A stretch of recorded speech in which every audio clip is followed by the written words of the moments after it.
today's conference, which is entitled Navigating Geopolitical Currents in a Time of Crisis. Another word for it is what if? And it's a little bit different from the usual topic of global warming or something like that.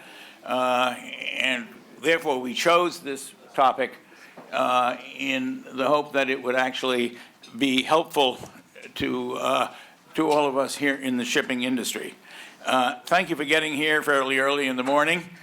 I think probably what if is a good way of describing what we hope to accomplish today, which is to give people some ideas on how to handle the unexpected. Years ago, there was many years ago, a famous book written about, it was one of the Sherlock Holmes stories, and it was entitled The Hound of the Baskervilles. Some of us may have read that. And the theme of it is what Sherlock Holmes says to Dr. Watson, his sidekick. He said, "Remember the barking of the dog." And Watson says, "But Holmes, the dog didn't bark." Many of the crises that we think are coming down the road towards us disappear before they arrive. But it's the ones that are not predicted that hit us that have the greatest effect, particularly in the shipping industry.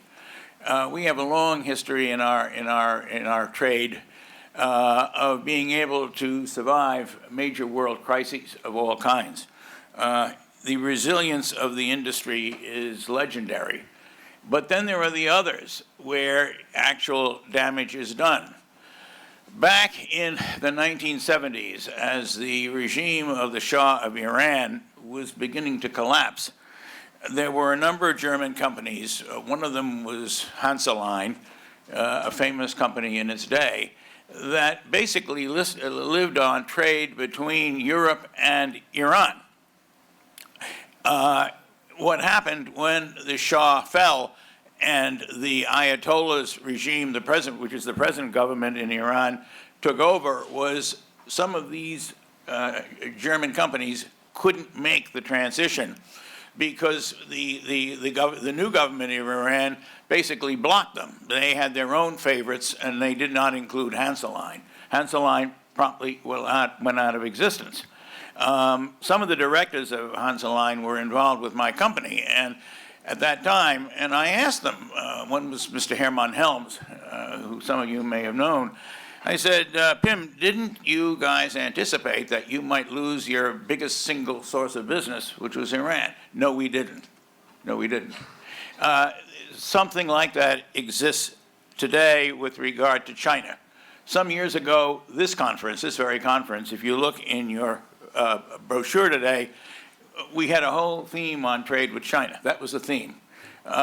Well, we're still talking about trade with China, but now we're looking at it from the other point of view. What might happen if all of a sudden trade with the Chinese ports, through which almost everything moves, including bulk cargoes, to and from China, were interdicted by military hostilities of one kind or another? We're not going to say who would be involved in that, but there's a lot of things that can be done to upset the apple cart for us. And it's important to always bear in mind that expect the unexpected.